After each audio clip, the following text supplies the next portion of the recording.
Hello. So today I'd like to talk about a topic that came up in the SAFE course that I facilitated this past term. And for those online who may not know what the SAFE course is, it stands for the Sravasti Abbey Friends Education Program. And this is a series of courses that we offer online to people all over the world so that they can learn different aspects of Buddhist theory and practice. And so the course that I facilitated was 1B. It's the second half of the introductory course. And so one of the weeks, the topic was the Buddha's life and the spread of Buddhism. And so each week, the participants have to answer a series of questions online in a discussion forum. And one of those questions was, how does the Buddha's life resemble your life? And what can you learn from the example of the Buddha's life? So I had always enjoyed learning about the Buddha's life story and thinking about the meaning behind the different events that had happened to him. So today I'd like to share my own exploration of this question and what I learned during the comparison of my life to the Buddha's. So a lot of the SAFE participants were able to identify the differences between their lives and the Buddha's lives.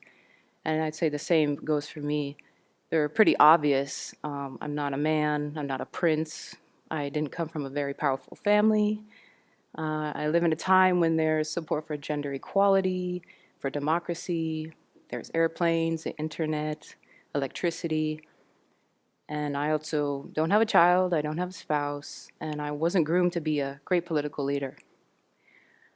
But despite these differences, which I think are mostly on the surface, there are a lot of similarities that are more significant. And I think that you too will probably be able to identify these same similarities in your life. So if you're sitting here today at the Abbey or watching online, both you and the Buddha have some interest in spiritual questions and seeking answers to some of the most difficult and challenging questions that all human beings have had to encounter in their lives, such as, what's the meaning of my life? Why was I born into this body, in this family? Why do I suffer? And why do we all have to die? I think a lot of people at some point consider these questions, maybe as a child, but then the difference comes if we decide to either go ahead and just pursue the maybe material benefit of this life, or whether we decide we really want to devote some time and effort to finding out answers to these questions. And this is something that not everyone is able to do for whatever reason, and it requires a lot of perseverance and courage. So a second area that you'll probably be able to find similarities in is your upbringing and your family of origin. So you probably weren't raised in a palace, pampered by your parents. However, both my family and also the Buddhist family consisted of not religious renunciates, but people who thought that worldly pleasures, pursuing material comforts, a good reputation, social status, a family, children, and financial security were the true way to happiness. So my parents ensured that I got a good education. They helped me fill out college applications. They set curfews. They told me who I could be friends with and who I couldn't be friends with. And now I appreciate it. But when I was younger, eventually it became very oppressive and controlling, and I rebelled. So maybe you also had a rebellious period as a teenager. For the Buddha, he had reacted to his parents' overprotection by sneaking out of the palace at night with his charioteer. And it was during these sessions where he went out into the town that he came across 4 sights that really changed his life. He saw a sick person, he saw an elderly person, and he saw a corpse, and then he saw a wandering religious mendicant.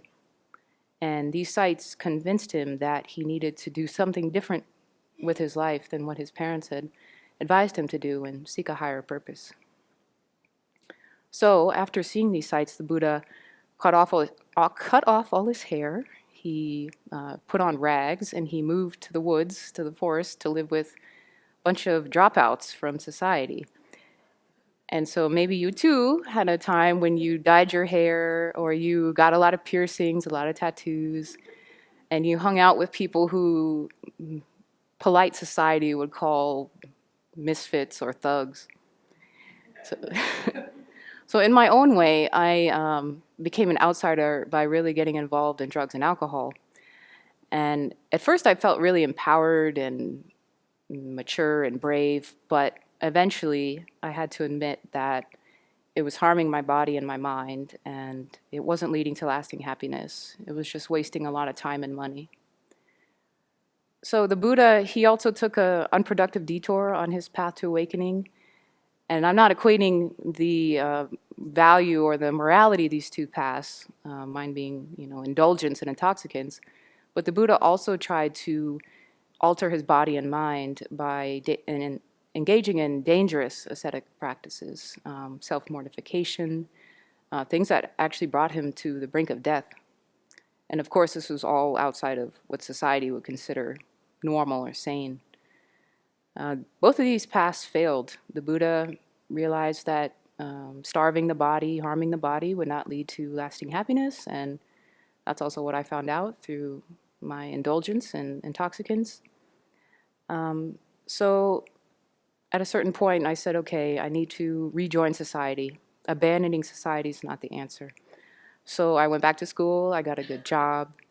I left behind my old drinking and drugging friends, just like the Buddha had to abandon the ascetics that he did his mortification practices with.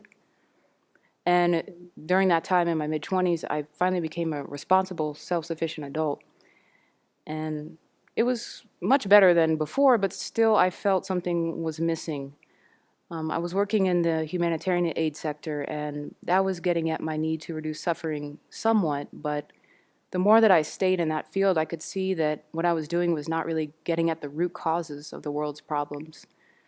And those causes are greed for power and wealth, hatred and fear of those who are different from us, and then ignorance of all of our interconnectedness as human beings.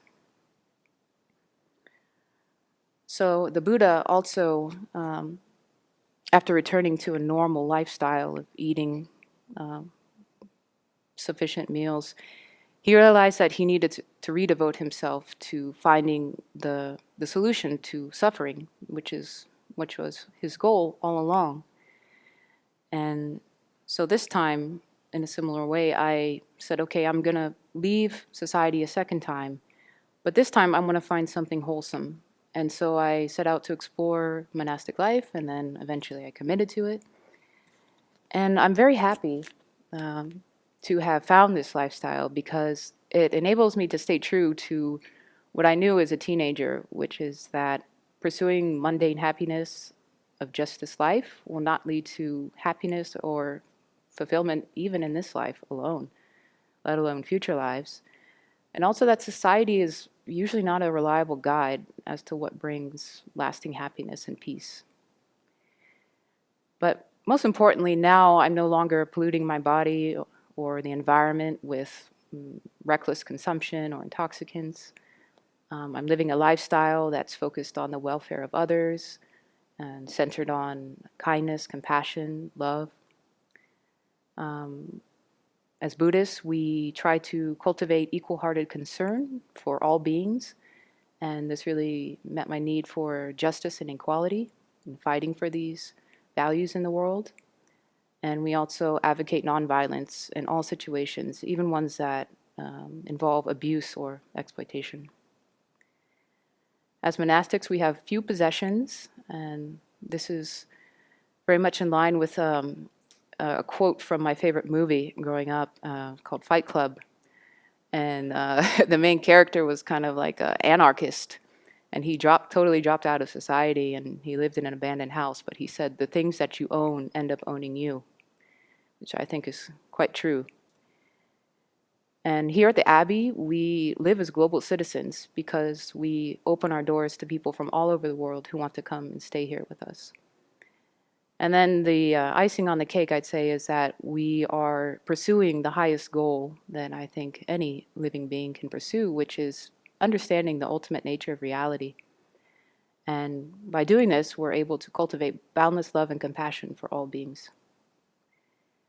So at this point, maybe your and my lives have diverged a little bit, but I think that everybody can probably find something that they have done or that they still do in their life that's devoted to achieving the greater good or to serving the welfare of others.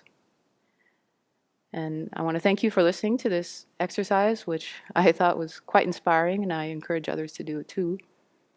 The students in the SAFE class had said that the Buddha's dedication to pursuing the truth at all costs was what had inspired them the most. And I agree too.